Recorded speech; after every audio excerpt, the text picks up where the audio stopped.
All right. So I know we normally come in and I do the hey, I'm David, and I try to be all light skinned and cool stuff like that. Um, Today we're doing it a little different. On this video, I'm gonna say we're doing a little different. I am extremely excited. I can barely sit still. I got the jitters going. I'm ready. I'm yeah, no, I'm stuttering. I'm ready to go. We starting something different, doing something a little different. It is a genre that I did not create. It's been out here, but yeah, no. Today is my gonna be my first review for 90 Day Fiance. I love the series. I love the show. I love all the spinoffs. I can't get enough. The debauchery of these people's everyday lives and their relationships and all the everything in between is very entertaining to me. So we're gonna review. I'm going to start in the middle. There's no sense in me starting past seasons or the beginning of this season. If I'm not mistaken, we're in season 10 of 90 Day Fiance. So we're gonna be reviewing that. But yeah, I'm barring introduction. Let's just get into it. I'm so excited. I'm ready. I hope y'all ready. I hope I do this right. Even if I do it wrong, oh well. I didn't even have time to shave and get myself together and stuff like that, but I'm gonna grind so it fits this little lumberjack look I got going. But anyway, yeah, this is what you came for, so let's get into it. All right, gang. So this week's show opens up with shots of California, Beverly Hills, stuff that a Midwest boy such as myself is going to look at and kind of see and get frustrated about because I'm like, I don't live here. I don't got that weather. It's cold and I'm not feeling it. But then I see, they bring us to Rob's little bungalow or whatever. And then we get a real sense of where everything that glitter ain't gold. Let me start by saying Rob is going to get picked on a lot by me because I can't stand him. He's irritating. He's a lot of things. But anyway, we start off. They get into Rob, and we're picking up where we left off with the Rob and Sophie situation. And he had just had a little spout about with Sophie's mother. One thing I'm gonna tell y'all is that's a no no. Rob was being tested. Rob was being tested. His demeanor and his patience was being tested, and he failed miserably. He reacted and responded in a weird way, and then he got to talking about y'all didn't make it from the bottom. Listen, man, you light skinned. I'm light skinned. I know you can't talk like that. None of us light skinned cats was really at the bottom. So even when he say that stuff, I can't take him seriously. Like when he like, y'all doing it by my damn self. Your mad sounds like a squishy plush doll. Like you just squeeze him and he just go. It, I don't take Rob seriously. They won't take Rob seriously. So all of that he doing, he should have been man enough to kind of weather that storm and say, "Hey, look, moms, I got X, Y, and Z." But no, in typical Rob fashion, he got all the way in his feelings, which is it's a bad look. It's a bad look, my guy. But then the only thing I really don't like about that situation from Sophie's standpoint is I feel like the backbone she always should have had to kind of check this dude and his behavior only came when her mother got there. No, sweetheart, have that going into it. That's why you check that stuff or you don't deal with that type of energy that he bringing to the table. These eyes is not enough to make you the king of every situation and scenario and interaction you have with people. So Rob, stop playing, bro. My boy over here talking about, I don't got no family, I ain't got no parents, I ain't got no roommates, I'm doing it on my own. You don't have nothing, Rob. You don't have nothing. You can't even poop where you live. You don't have nothing, Rob. So you need to do it a little bit better. Or you need to do a little bit more of it. That's part of my problem with you, man. You brought this girl over here from I don't know what made him think London was a third world country because it's not. She knows how to enjoy some of the finer things in life, and you can't provide none of them. What did you think was gonna happen, Robert? Come on, Robert. I'm not saying I agree with Sophie's mother's approach, but what I'm saying is like this man is like they don't know how to do blase skipping. You got to hold it down. Listen, man, you don't have a job. Rod with no job. What are you holding down? Rob with no job. I, I'm telling y'all, I'm gonna pick on him. I'm gonna pick on them. I'm gonna, I'm gonna pick on him. He's got to be My least favorite male cast member of this season. I've Gino's gotten on my nerves so much to the point where I'm like, oh, I kind of like him. But Robert. So, after the dust up and whatever, Sophie and her mom are getting things together because they're about to leave. She's going to take Sophie back to the hotel as she should, because again, you get into somewhat of an argument with me and my daughter, and you think we're going to stay here again. There's nowhere for me to sleep. There's nowhere to use the bathroom. Only person got a place to use the bathroom is the dog.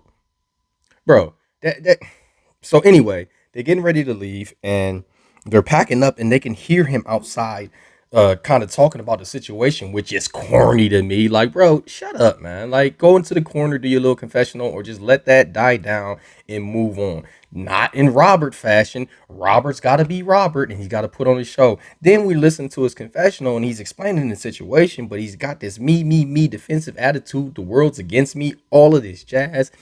This is why I can't stand dude. And then he is going to be a representative for my light skinned community. And everyone's gonna think this is how we rock. He just continues to perpetuate the stereotype that I've been battling the majority of my life to overcome and to turn. And it Robert in one fell swoop is undoing the work that so many brave light skinned gentlemen have done. Like, I can't stand this dude, y'all.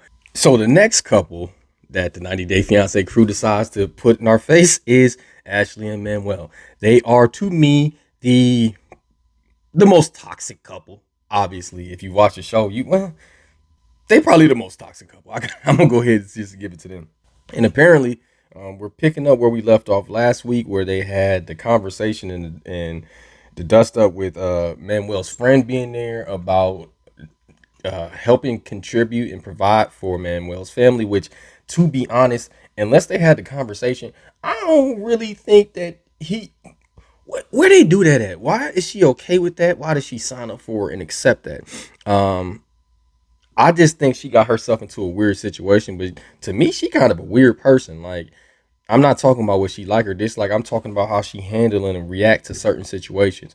But in any case, this is where we're at. This is where they're at, and they're having a conversation, and it's getting heated. She went to the bathroom and came back, and now it's time to take. I'm calling her Mrs. Steel Girl because, listen, I am a heterosexual male. However, what I'm going to say is, her Manuel friend Jonathan handsome. I can recognize when another man is handsome. So Manuel wanted to get an attitude and decide he wanted to stay at the restaurant possibly. But I bet when he seen Jonathan walk out with his girl, he had to get up and go because again, I'm calling him Mr. Steal Girl for a reason.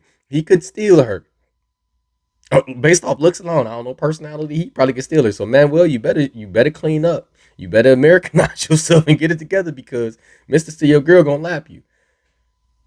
I don't know if he wants to steal your girl, but yeah, that's where they're at. So, as always, there's friction between Ashley and Manuel.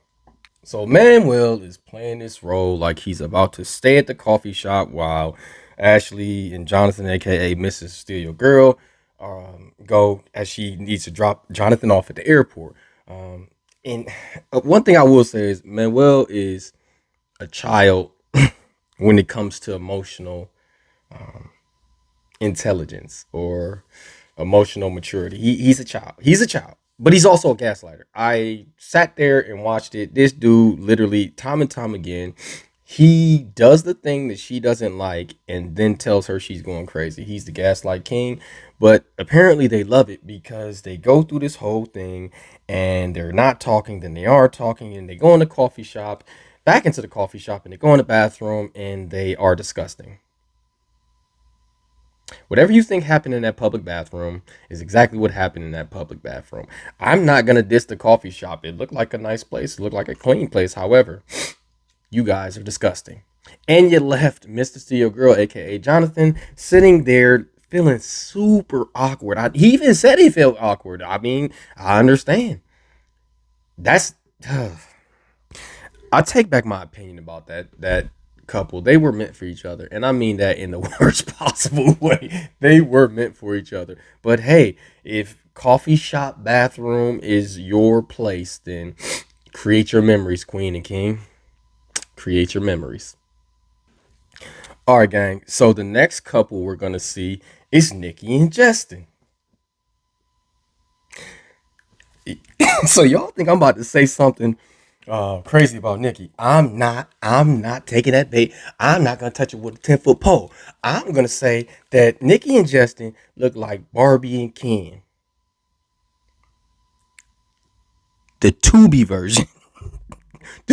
The Tubi version of Barbie and Ken. You ever seen the Barbie movie? Y'all seen that Barbie movie? It's a big movie. You ever seen it on bootleg?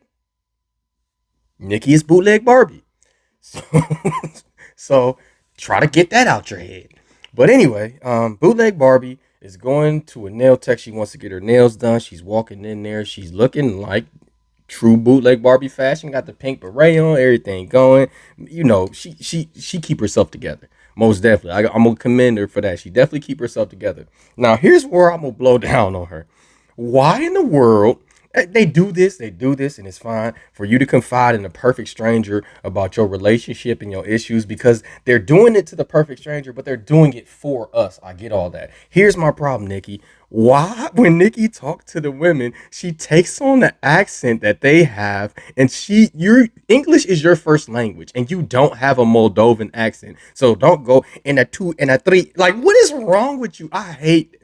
She's not the only one that does that, but you have cast members who talk like they speak in English with the accent as if they are from the country of the person that they're dating, and they're not, and it's weird. That doesn't make anybody in Moldova understand your English any better. If anything, it's part of the reason why they don't speak to each other in English, because it's broken English and that's not their first language. So what are you doing speaking broken English when you don't know their language? I don't know if it's Moldovan or whatever, but what I do know is speak the English that you speak when you are in America, or speaking to anyone who uses English as their first language. She over there like, we used to do it every day. Now we down to 2 3 times a week. Lady, stop playing.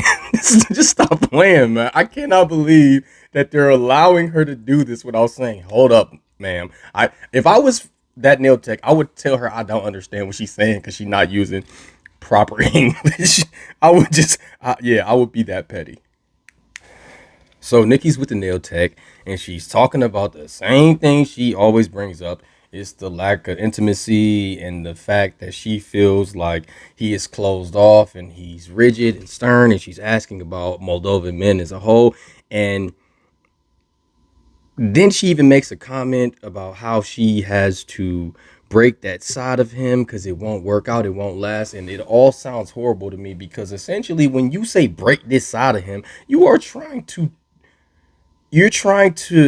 cater his personality to suit you. So that's saying to me that you don't really accept who he is. You're gonna accept who you want him to be, which is unfair. Also, what every I see this so many times. I've seen almost every season. I think I've seen all the seasons up to this point of 90 Day Fiance.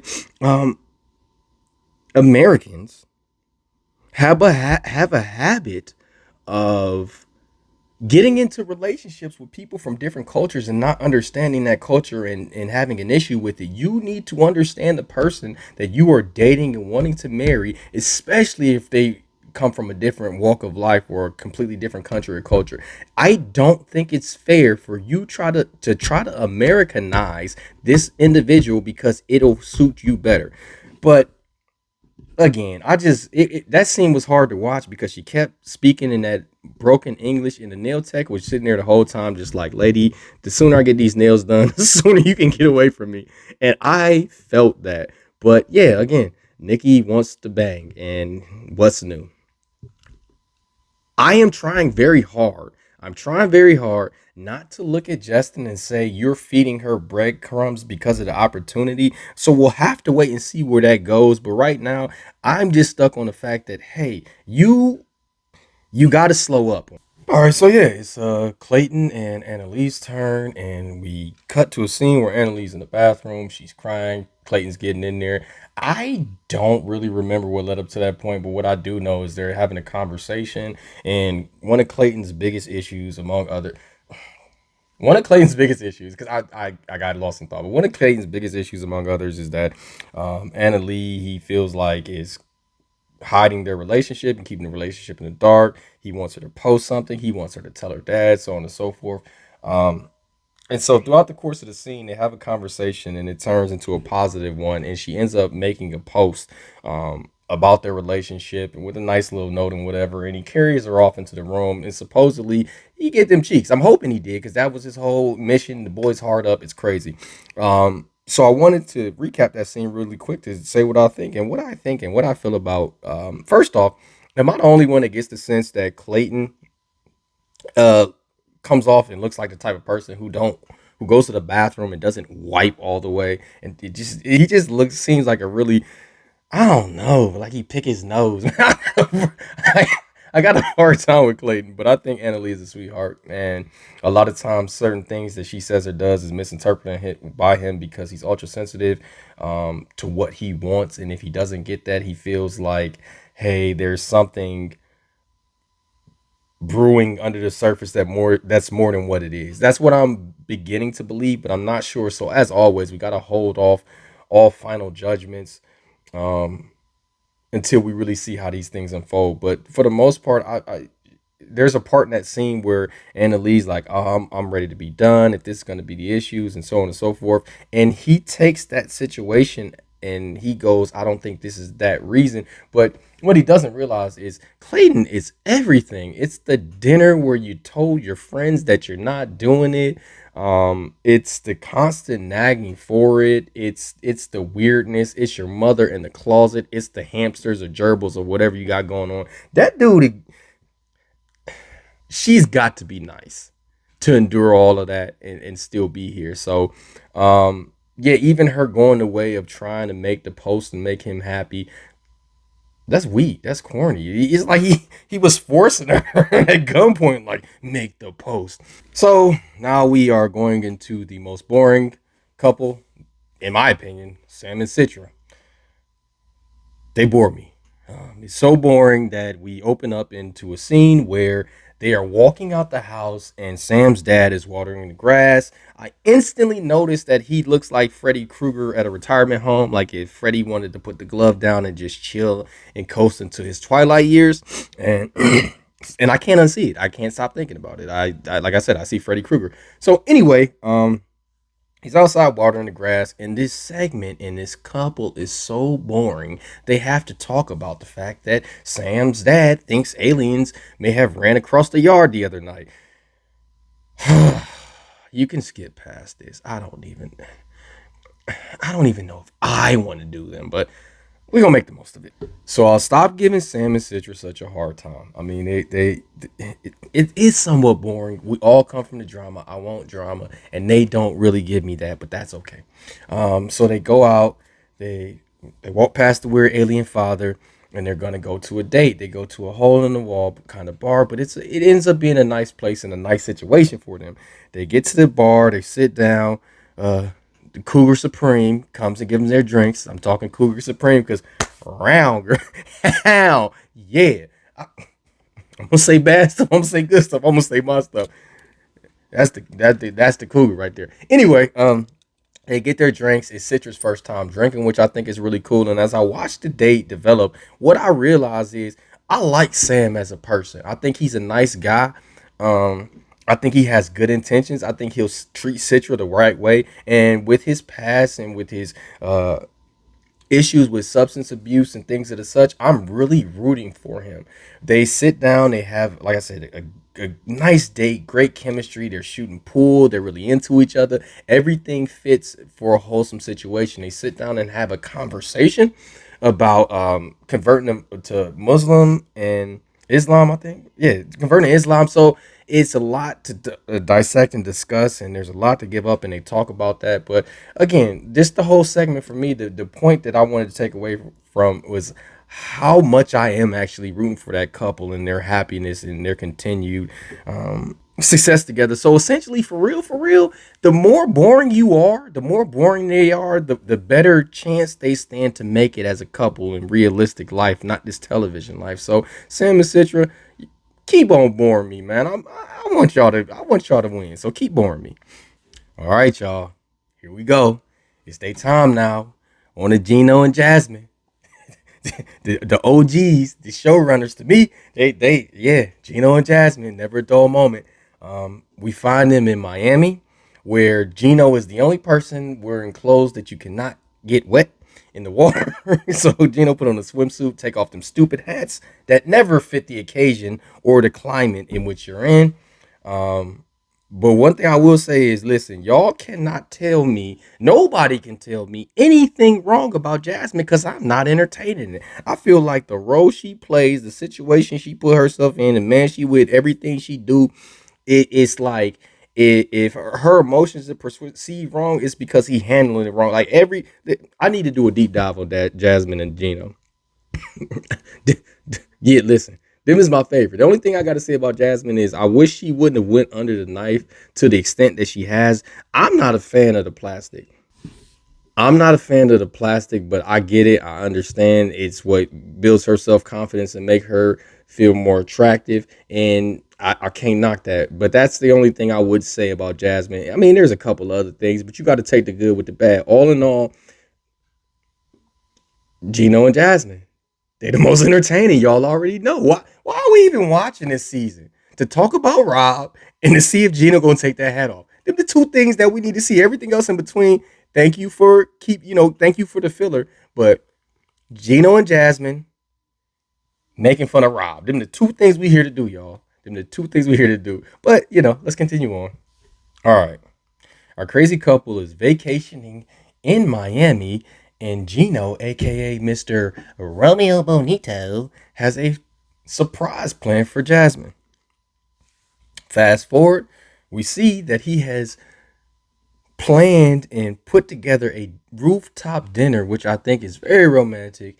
And Jasmine agrees, and I think it's awesome because Gino is becoming or learning how to be the type of man that Jasmine has set this precedent or standard for what she wants, and that's okay. I think that the work she puts into herself and what she gives out, again, it's a relationship, but sometimes it's a non-contractual agreement. It's give and take, and she gives and takes the fair amounts. And again, I gotta say, Gino is rising to the occasion. I mean, he's still walking out there with his stomach in his pants. Gino, sir, don't do that. But anyway, I'm not the fashion police. I'm not here to talk about his sense of style. I ain't got the best sense of style of my own, but I like mine. So whatever, Gino, take off the hat. Anyway, they're sitting down, they're having a conversation, they're having a romantic dinner, romantic evening, and Jasmine just, again, that's my girl. I'm not saying nothing wrong, but I'm just saying maybe you shouldn't have put it this way. She begins to talk about how he's not her typical male. Most of the guys that she dates are muscular and have hair and this and that. And Gino's just, he's sitting there taking it, but she's trying to explain how who he is and what he is, she has grown to love, and he is her new standard for love. Now, I don't know how true that is or not. Again, I feel like Jasmine plays her role to a T, so I'm not gonna knock that lady's hustle. But I just thought it was bad timing, but it's okay because it's something they got over. And she also speaks about how they've been handling the situations that they've been thrown their way the best they can, including the situation with his family not completely supporting their union, and for whatever reason, Gino is beginning to tear up, but we won't know why he teared up because again, the 90-day fiance crew did that thing where they're about to go to commercial, and coming up, we're going to figure out what happens next. But y'all know how it is. That normally means time to jump to another couple. So we kick it back to Sam and Citra, and they are getting ready to go find a mosque because they have 9 days to wed. So this means that Sam's going to be converting to Muslim. Now, in this scene, Sam and Citra are talking with Sam's father and brother. And one thing that Sam's father brings up is that he's not sure if Sam is understood or really taking in the magnitude of what it means to convert religions, especially when Sam said it before and he's gonna say it again. He was atheist. So it brings the question: is it what is it? How is this conflicting? I mean, essentially, you are converting for love. So, what is your interest level or devotion to Islam? That's a good question. But in the scene, as he brings that up, they also begin to talk back and forth with Citra, and they're under trying to learn bits and pieces of her language so they can communicate. So when they do meet the families, um, it's more welcoming and inviting, and it bridges the gap, which again I do like that aspect. I think that these are decent people, and the funniest part for me is when the father tries to repeat some of the things, humma kebab, like whatever he was saying, it was hilarious, but in a wholesome way. Again, boring but likable, definitely boring but likable. So they're growing on me. So Sam and Citra, they get to the mosque, and my eyes started crossing because, again, I got a little bored. But the gist of it is that he's being introduced slightly into the Islamic faith, the Muslim religion, and it's a lot comes up. I'm worried as much as he is about his addiction creeping back in. I don't want that for him. I don't want that for them. So essentially, that scene in a nutshell is just about them coming to terms and starting to bring light to certain issues they have. Because again, they have 9 days to wed. Um, Citra's father he has to give the blessing in order for them to wed. So he could say no. There's a lot of things that they face. In the it's just boring, y'all. It's boring, but I like them, and we're gonna cover it. But I can sum them up real quick. They went to the mosque and they talked about stuff. We got 9 days, so we'll see how this goes. All right, back over to Ashley and Manuel. So we back in their house, and Ashley wants to switch up the energy, and she Ashley doing Ashley things, lighting candles. So listen, y'all. One time, somebody gave me obsidian rock and said it wards off negative energies, but my bills was still due, so I didn't care. That's not my cup of tea. It's not my speed. I get people are into this, but me, as well as Manuel, is just kind of looking like, Ashley, what type of time is you on? How about positive vibes to change the energy? How about good conversation? How about connecting? How about I don't know, not a rock. That's why that man put it in his pocket. He don't got time for this, and neither do I. But again, it's entertaining, and I love when TLC plays the quirky music. So again, it tells us how to feel. This is goofy. So Ashley leaves out and she's headed to a dance studio. Apparently, her sister Cece is choreographing a dance for Ashley and Manuel's wedding. So Ashley gets to the studio and she's greeted there, and she's hanging out with her friend Alicia and her sister Cece. They're going through the choreographed dance. And pause. Might I stop and say, I like Cece. I think Cece got good energy. Think she has good insight. It's almost whenever they do that side confessional, she's almost always saying the thing that I'm thinking, depending on the topic or the situation. So I like Cece. They do the choreographed and they sit down for a little bit. They're having a conversation, have a little bit of girl time, and Ashley is not Ashley, Alicia and Cece are having a conversation with Ashley, and they're explaining their thoughts and their fears and things of the such. And what I can tell you guys is, in so many words, it's a situation where they're trying to look out for their sister and friend and giving her the best information, and she's coming back with the reasons why are the argument. You should be receptive to people who have your back like that. Everybody deserves to have a solid team of supporters in their corner, people to kind of keep them going and steer them in the right direction. But if you're wasting it, then you know what, man, somebody need to take yours away sometime. And right now, Ashley is wasting it. She even says, if I fall on my face at the end of it all, pick me up. No, I'm gonna leave you right where you stand, because it looked like it. If you look at Cece and you look at Alicia, it looked like they was tired of having to repeat themselves. If you don't care, I can't care for you. If you're not gonna listen, if I tell you go right because these are the directions, and you say no, I'm going left. Well, guess what? You figure out the rest of the way there because I'm not gonna keep wasting my breath. And unfortunately, that's what they're doing because Ashley is so gung ho on what she wants. She doesn't even want. She's dismissing the solid sound advice that her family and friends are giving her, and it's not. It don't have nothing to do with them with anything other than them looking out for her best interest. So I don't know what Ashley's problem is. She even goes and says he's treated her better or been there for her more than any man in her past. Well, gosh, they set a low bar because I don't see it. So Clayton and Annalie are back on our screens. And apparently Clayton got some. Clayton got lucky. And I am not going to try to reenact the scene from that. He does a series of weird things, says a series of weird things. Clayton don't have no polish whatsoever.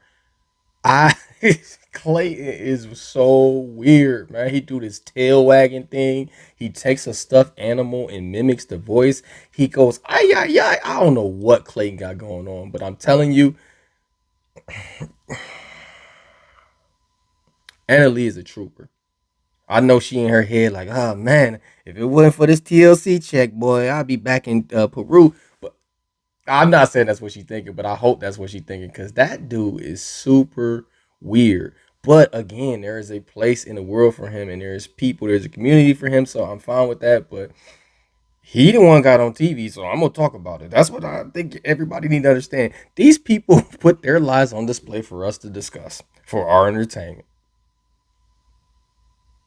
Clayton a weirdo, man. I can't believe this, man. I gotta talk about this guy. Yeah, it's no swag to that wag, Clayton. What are you doing?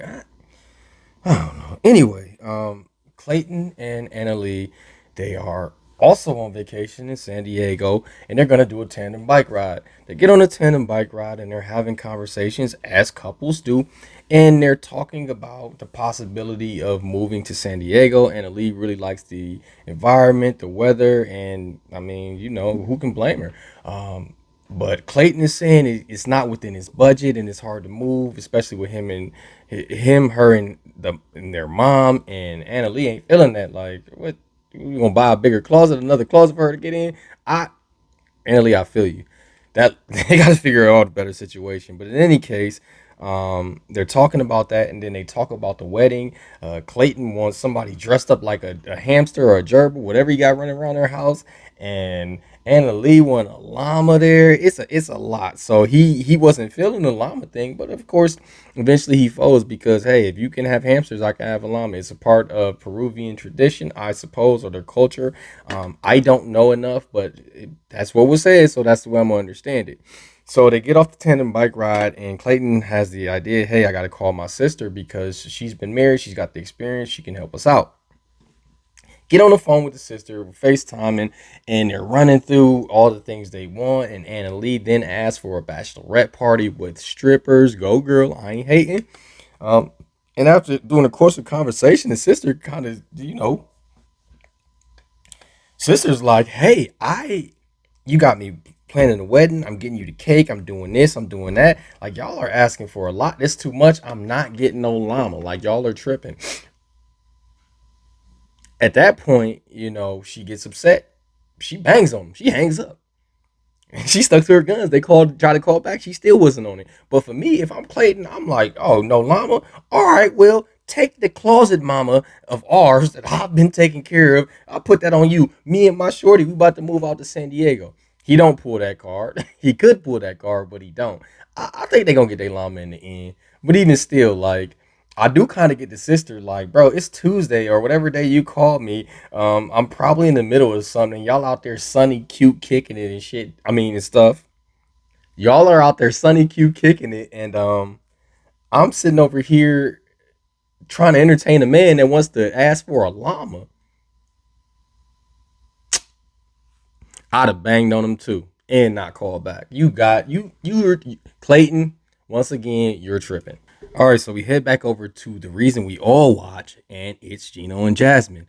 We find out why Gino began to tear up, And it's actually tears of joy when he hears that Jasmine is willing to try to bridge the gap between her and Gino's family. That I mean, it was a tears of joy. He's elated. What person wouldn't be? That's a obstacle that we want to overcome, and you're willing to take that step. Family very important to Gino, and I understand that. My family is very important to me, and so yeah, no, this man is tears of joy. It's a beautiful moment. They're connecting, they're engaging each other. All of they are that relationship in that moment to me is building to a higher heights. So with all the elation, Gino, I'm about to call Gino Casanova, Rafael de la Ghetto. Like Gino, come through, Gino, come through. Gino ups another ring.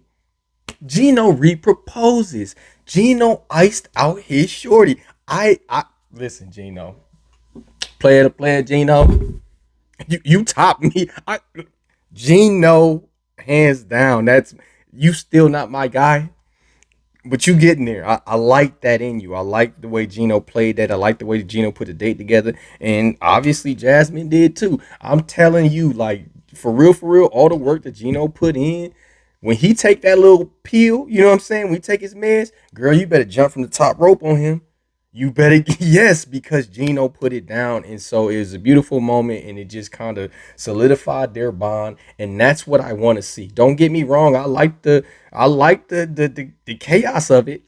But when they're vibing like that, that's what I really like. And I feel like I'm not saying they come full circle, but they've come so far from where we first seen them. When Gino ups the ring, and he gets to proposing. Sorry about that. When he proposes, and y'all know what Jasmine do, she get into that ugly cry face. Ladies, here's what I'm gonna tell y'all about the ugly cry face. When when it's tears of frustration, anger, sadness, hurt, we cannot stand that face. As men, we hate it. But when it's tears of joy, come here, you with that. I love the ugly cry face, especially when you have. That's what we work for. That's what we do. Some of the things that we do for. We want the happy side of the ugly cry face. So nobody does it better than Jasmine, and we all know that. I gotta say, this episode has one too many Sam and Citra segments. Again, I like them, but they bore me. In this particular segment, they will be going to meet members of Citra's family. They're going to pick up her sister, and then they end up meeting her father and the other sister in the hotel. Now, based off everything we heard, I was assuming that this is going to be a tense interaction. And to be honest, for the most part, they were welcome and inviting. Sam makes a comment or two about how the sisters like to razz or haze him, and it is what it is. Little sisters do stuff like that. I don't know how hard they go at that, but whatever. None of it matter.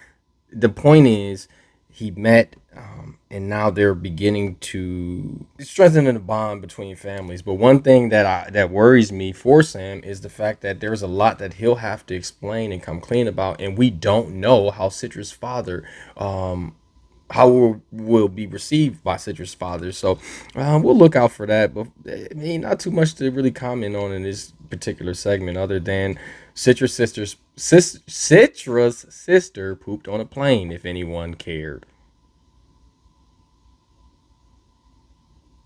All right, so Tubi's Barbie and Ken are back, and apparently Justin has planned a date.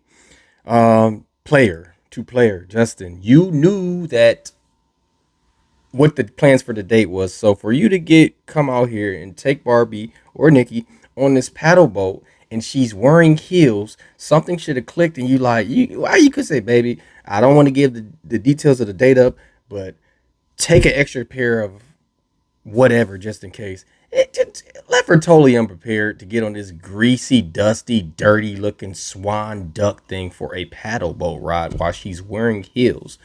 Situational awareness could go a long way, and lack thereof have you end up looking like Justin. So don't do that. After the crusty swan ride, Nikki and Justin sit down. They're gonna have a conversation. They want to talk about the relationship. Per the norm, as always, the conversation about intimacy comes up, And Justin begins to explain that, hey, the reason I offered the trifecta, y'all know what I'm talking about, is because I feel like it would strengthen our that aspect of our relationship. I think that when I hear Justin say things like that, to be honest, I do feel like for the most part he is speaking his truth. When he goes into that confessional segment and says, "Hey, my heart is in love, but my body doesn't feel the same, and this will help." He is being honest and speaking his truth for the most part, and he is communicating that to his partner. His partner's not accepting that. Here's the thing that you can take away from their relationship if you pay attention to it the right way. It is unhealthy for a person to express themselves and you not accept that and try to change it. If this is the way Justin wants to be, if this is the way he wants to think or he wants to feel, Nikki, you either accept it or you don't, but you cannot change that. And you can, you have to understand where he's coming from. I think Nikki feels like she's being spoon fed BS, but it's his reality and he's speaking on it and he's being somewhat honest when he's saying these things. So they're talking about the trifecta, and Nikki says, if it's going to be man, woman, woman, then you got to give me woman, man, man. To this, Justin says, absolutely not. I'm not feeling that. If it's man, woman, woman, I'm attentive to the two women. If it's woman, man, man, it's me and you, and I'm not accepting of the other. Do I feel like that's a double standard? That's the definition of a double standard in this case. However, he's also still speaking his truth. He's being upfront and honest. There is a difference between being the way Justin is and moving a certain way, but not admitting or communicating it. He is admitting and communicating. This is a take it or leave it situation. Nikki wants what she wants, and she wants people. I believe I'm not. She wants people to rally to her cause, but it's not fair. Even an episode or two ago, she makes a comment about how she did all of these things in her past and they're behind her and this, that, and the third. Well, Nikki, your mate is 10 to 12 years younger than you. So essentially, it's past you, but it's not past him. If you're going to date a younger person, you have to allow them to be their age. You cannot advance them up to your age. They should be allowed to be their age. So when you were sowing your wild oats in your 30s and things of the such, why would you deprive him of that? Or not understand that that's what he's giving up if he's being with you and this is the stipulations and the requirements that you had. No one could have told you how to live your life at that point. So you have to be accepting of the things that he wants, or you don't have to be with him. You don't have to be with him. So when you threaten to leave Moldova, make it stick if that's what it is. But for real, every time they have a conversation just like this one, it turns into an argument and it ends up with one or the other walking away. In this case, it was Justin. He didn't like what he was hearing and he said, "Talk to yourself." That was a was a beautiful send off. Unhealthy as all get out, but a beautiful send off. So we at the home stretch. Now we cut back to this is gonna be our last little segment of the episode, and we with Jasmine and Gino again. They're getting ready to leave Miami, and Jasmine feels like this is the right time to drop a bit of a bombshell.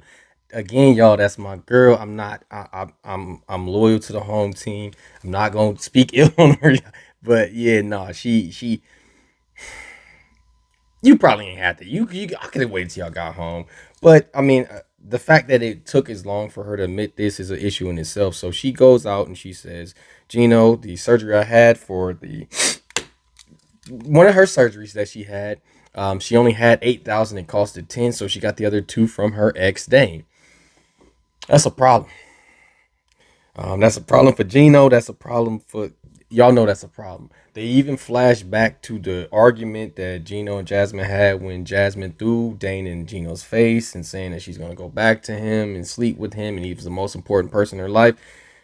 Make no mistake about it. If you didn't know and you seen that, hey, she was telling the truth with everything she said. Can Gino prove it? Absolutely not. But y'all know human nature. She was telling the truth. That's a problem. This man being in her life is a problem. And she tries to rationalize it as it's just a loan, but he wishes us the best and he's just my friend. No man's gonna accept that situation. That male best friend situation, no man is gonna accept. We don't want to hear. We're not falling for it. And when it comes to money, that she even admitted when she it was a loan, and then she tries to pay it back, and he says it's a wedding gift. He paid for something and he got it. We're all adults. We know what time it is. Gino just being so snowed under and being in love, he only wants to accept the reality that you're feeding him if it aligns with what he's hoping, and he wants you to explain that down once you come up with it. But yeah, nah, she shouldn't have kept that. She shouldn't have done that. But she knew what she was doing, and again, just the game she playing. She just Jasmine. She could do that. Sorry, Gino. I don't know. It happens, but that is pretty much the end. They get on a plane, and we'll see what happens next week to our couples. That Robert got away from me. He escaped my clutches for this week. We had that one segment and then not any again. But we will see that in the next week he's gonna feature again. So I'm gonna roast him. I'm telling y'all, he's gonna say or do something I don't like, and I'm gonna go in. But until then, thank you for viewing. I hope you guys are excited as I am for the coming weeks. I don't know if I'm gonna do the 90 Day to Single Life because I'm not a crazy about that series. But you can expect another one of these videos and another one because I love 90 Day Fiance and I love talking about the people on that show. All right, y'all. Have a good one.